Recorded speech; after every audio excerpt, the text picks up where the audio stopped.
इस कार्यक्रम के पुण्यार्जक हैं स्वर्गीय माताजी श्रीमती मनोरमा जैन, श्री संतोष कुमार जैन, श्रीमती निर्मला जैन, भ्रातृ एवं भ्रातृवधू श्री प्रदीप जैन, श्रीमती प्रीति जैन, पुत्र एवं पुत्रवधू लकी जैन, शिवानी जैन, पौत्र अनिकेत जैन, पौत्री अवनी जैन, पुत्र यश बिट्टू, पुत्री दामाद पिंकी जैन विकास जैन, दोहित्र देवांश जैन, पुत्री एवं दामाद रिंकी जैन जय जैन, दोहित्र अरिहंत जैन खुशी जैन, फर्म संतोष जैन केटरर्स, सागर मध्य प्रदेश।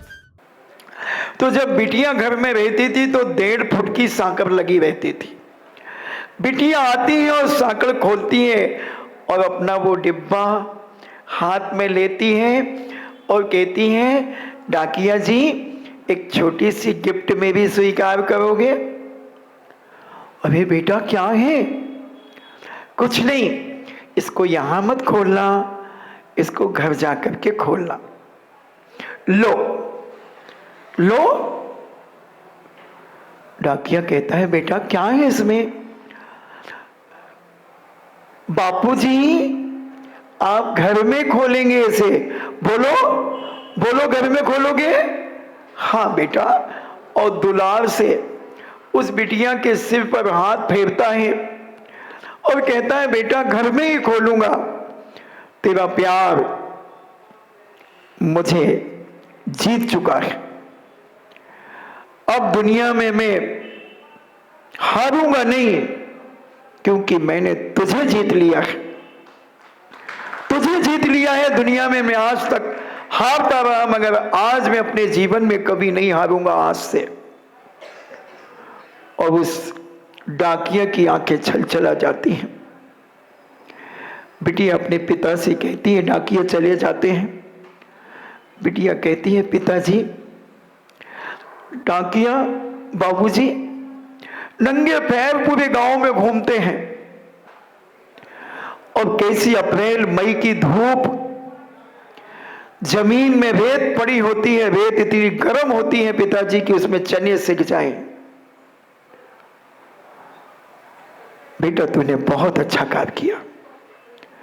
पिता की सहवासी जो मिलती है बिटिया को, बिटिया फूल ही नहीं समाती कि मैंने आज अपने बुजुर्गों को खुश कर लिया। आज मैंने एक ऐसी भैया व्यक्ति की है, आज मैंने एक ऐसा वात्सल्य प्रकट किया है जिससे डाकिया बाबा जी भी प्रसन्न हैं और मेरे पिताजी भी आनंद से भरे हैं। और पिताजी ने उस बिटिया को गोदी में उठाकर उसके दोनों गालों को चूम लिया और मस्तक को चूम लिया। बेटा जो हम अपने जीवन में नहीं कर पाए वो तूने कर दिया, धन्य है बेटा, धन्य है। डाकिया अपने ऑफिस के मैनेजर को दूसरे दिन कहता है, सर मुझे 25 साल हो गए डाक बांटते बांटते, मगर इतना प्रेम, इतना वात्सल्य मैंने अपने जीवन में अपनी सगे बेटे बेटियों से नहीं पाया, मैंने अपनी पत्नी से नहीं पाया। मगर एक बेसहारा बिटिया जिसके दोनों पैर नहीं हैं, उस बिटिया का प्रेम मेरे रोम रोम में समा गया है। और मैं आज रात सो नहीं पाया, वही बिटिया मुझे दिखती रही और मैं बिटिया के मस्तक पर प्रेम से हाथ फेरता रहा। काश ऐसी बेटियां घर घर में हो जाएं, और जिस घर में ऐसी बेटियां जाएंगी वो घर स्वर्ग हो जाएगा, उस घर से अमृत बरसेगा। बंधुओं, बेटियों को संस्कारित करना हर मां का कर्तव्य होता है, हर पिता का कर्तव्य होता है कि वह अपने बेटे को संस्कारित करे।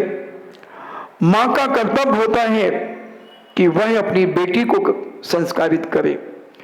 मैं सदा कहता हूं, हर मां 23 घंटे मां बनी रहे, 23 घंटे मां बनी रहे और 1 घंटे अपनी बेटी से सहेली वत व्यवहार करे। सहेली, बेस्ट फ्रेंड। और जिस मां ने ये कला सीख ली कि अपनी बेटी को उन्होंने 1 घंटे के लिए अपनी सहेली बना करके रख लिया, मेरा दावा है उसकी बेटी कभी दुष्चरित्रणी नहीं हो सकती, उसकी बेटी का कभी कैरेक्टर लूज नहीं हो सकता। उसकी बेटी एक ऐसा आदर्श प्रस्तुत करेगी, जहां रहेगी वहां महक फैलाएगी, वहां खुशबू फैलाएगी, अपने ज्ञान से, अपने चारित्र से, अपने संस्कार से, अपनी संस्कृति से, अपने गुणों से, अपने विवेक से, अपनी वाणी से, अपनी हर कलाओं से। पिता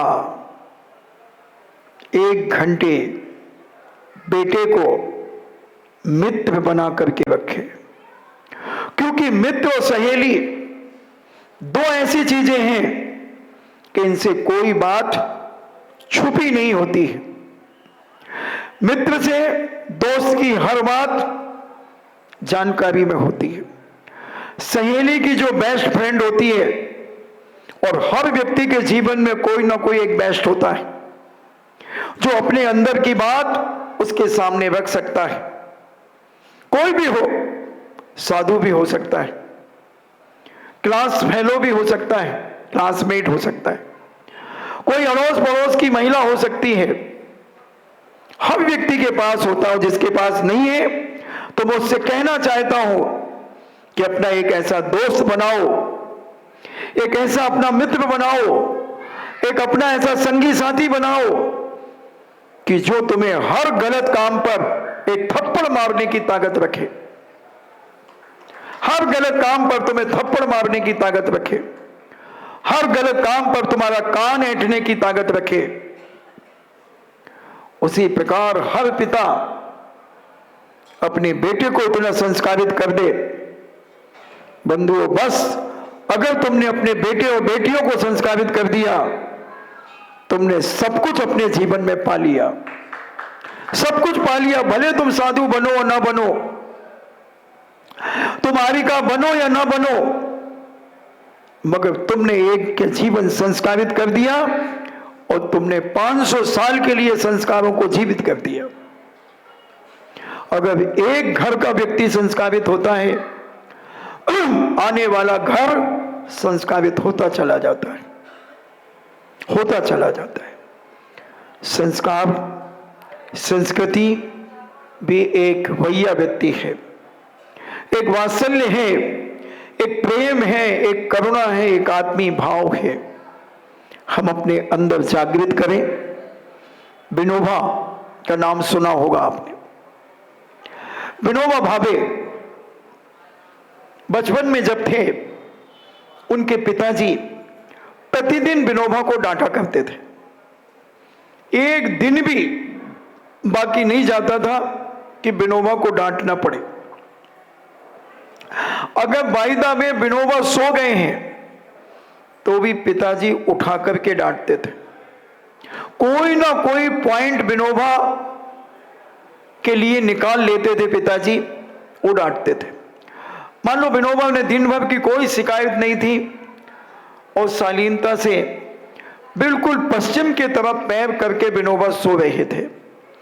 पढ़ने वाले विद्यार्थियों को हमेशा पश्चिम की तरफ पैर करके सोना चाहिए, क्योंकि ये ज्ञान वृद्धि का कारण होता है। और जो बच्चा कमजोर होता है उसे उत्तर की तरफ पैर करके सोना चाहिए। पूरब की तरफ पैर करने से तनाव बढ़ते हैं, जिसे हम डिप्रेशन कहते हैं। इधर उधर का सोच आता है, बुरे स्वप्न भी आते हैं। और दक्षिण की तरफ पैर करने से व्यक्ति की मृत्यु जल्दी होती है, क्योंकि मेडिकल साइंस ने भी आज सिद्ध किया कि दक्षिण में चुंबकीय शक्ति का प्रभाव ज्यादा रहता है। और हम अगर दक्षिण की तरफ पैर करते हैं तो हमारे खून का सर्कुलेशन उल्टा हो जाता है, तो हमारे आयु के निषेक बहुत तेजी से निकलने लगते हैं। दक्षिण के पैर जो वर्णासन समाधिस्थ लोग होते हैं, जो समाधि में लीन रहते हैं उनके पैर दक्षिण की तरफ किए जाते हैं, पूरब के तरफ तनाव पैदा करते हैं, पश्चिम और उत्तर ही हमें पैर करने के योग्य होते हैं। तो विनोबा पश्चिम की तरफ पैर करके सो रहे थे। पिताजी आते हैं, विनोबा, विनोबा। जी पिताजी। क्या यार तुम सो गए? देखो तुम्हारे चद्दर का कोना मुड़ा हुआ है ना, ये चद्दर के ऊपर चद्दर पड़ा हुआ है। कैसा होना चाहिए चद्दर?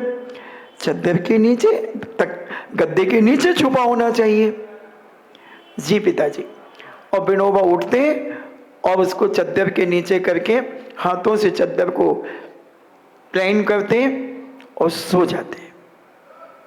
ये प्रतिदिन हुआ करता था। एक दिन विनोबा का जन्मदिन था।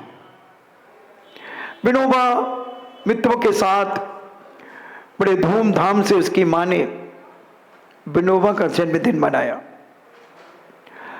घर में अपने विनोबा के दोस्तों को बुलवाया, उनके माता पिताओं को बुलाया, दोस्तों के माता पिताओं को भी बुलाया घर पे, और सबके लिए अच्छा शुद्ध सात्विक भोजन, पानदान, सब कुछ खिलाया पिलाया। और विनोबा ने बहुत दौड़ दौड़ करके मेहनत की। विनोबा थक गए थे। उस दिन वह 8 साढ़े 8 बजे सो गए। पिताजी उस दिन किसी कारण से लेट आए। हालांकि विनोबा 9 और 9:30 के बीच में प्रतिदिन सो जाया करते थे। जो सज्जन बेटे बेटियां होंगे, जो समझदार होंगे, वो 9 9:30 के पहले बिस्तर में पहुंच जाएंगे। अंतिम है 10 o'clock, 10, बस 10, बस।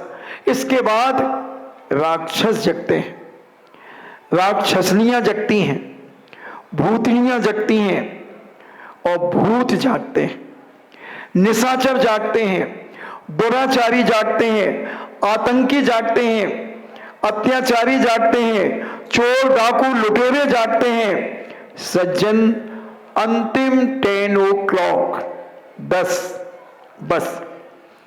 एक दिन गया मैं जंगल में, मिल गया हमका डाकू, किसी के हाथ में बर्छा वाला, किसी के हाथ में चाकू। मैंने पूछा कितने? वो तो बोले 10। मैंने ऐसा हाथ जमाया, वो तो हो गए 10, 10, 10। ये मैं नहीं कह रहा हूं, ये किसी की बात है, अमिताभ बच्चन की बात है। बहुत पहले सुना था। तो ये 10 का अंक तुम्हारे जीवन में बस समाप्ति का है, सोने का है, सोने का है। जिसने इस 10 को अपने जीवन में समझ लिया उसका जीवन सोना सोना है, और जिसने इस 10 को नहीं समझा उसके जीवन में रोना रोना है। अनेक बीमारियों का गठरी उसके जीवन पर है। तो विनोबा का बर्थडे था, जन्मदिन था। विनोबा उस दिन 16 साल के हो गए थे। पिताजी ने उस दिन नहीं उठाया, पिताजी ने उस दिन नहीं उठाया। विनोबा सुबह 4 बजे उठे, मां के चरण छुए और कहा, मां, कल पिताजी ने मेरे लिए क्या कहा था? बोले, मुझे नहीं मालूम, कल उन्होंने कुछ नहीं कहा। बताओ ना मां, क्या कहा था? बोले, मेरे को कुछ पता नहीं, मैंने तो उनके लिए दूध बना करके दिया था, पानी दिया था, और वो भी सो गए थे, मैं भी सो गई थी।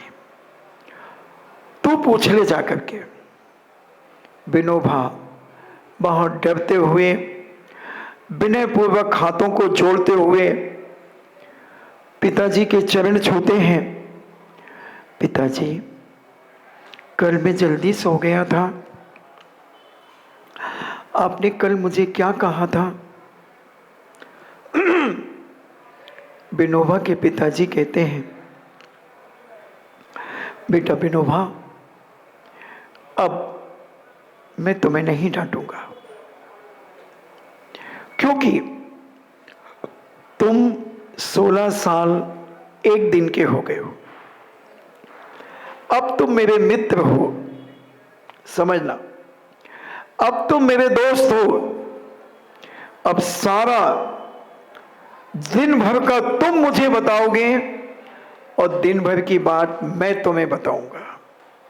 1 घंटा बैठकर हम अपने सगे मित्र के समान अपना जीवन जिएंगे।